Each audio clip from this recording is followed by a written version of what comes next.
வணக்கம் மக்களே! இன்றைக்கி பூண்டு குழம்பு வைக்கலாம் வாங்க. எப்படி வைக்கிறதுன்னு பார்க்கலாம். ஃபஸ்ட்டு கடலப்பருப்பு, துவரம்பருப்பு, வெந்தயம் போட்டு நல்லா பொன்னிறமா வறுத்துக்கோங்க. சிம்மில் வச்சு வறுத்துக்கோங்க. காந்து போது நல்லா வறுத்து அது ஒரு ஓரமாக வச்சுக்கோங்க. பொடி பண்ணின்னு வந்துக்கணுங்க.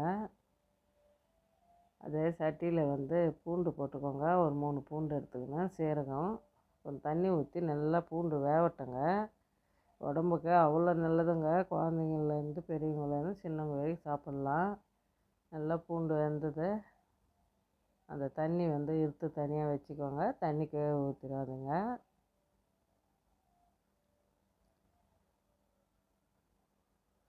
பூண்டை மத்து வச்சு நல்லா மசிச்சுடுங்க.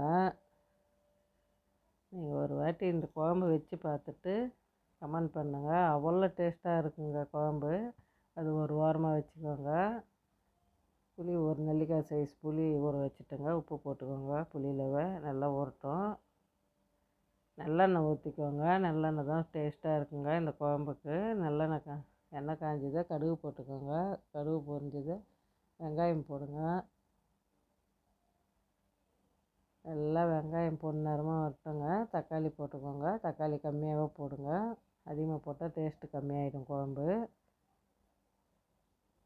நான் ஒரு தக்காளி தான் எடுத்துக்கினேன்.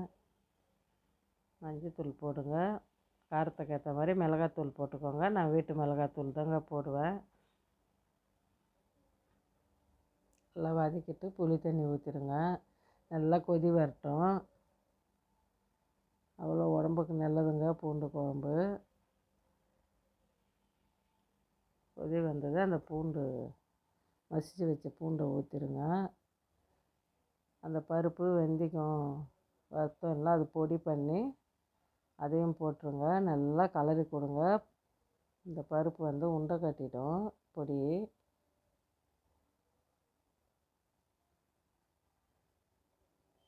நல்லா கொதிச்சுது. இறக்கிடுங்க. அவ்வளோதாங்க. சாப்பிட்டு பார்த்துட்டு லைக் பண்ணுங்கள்.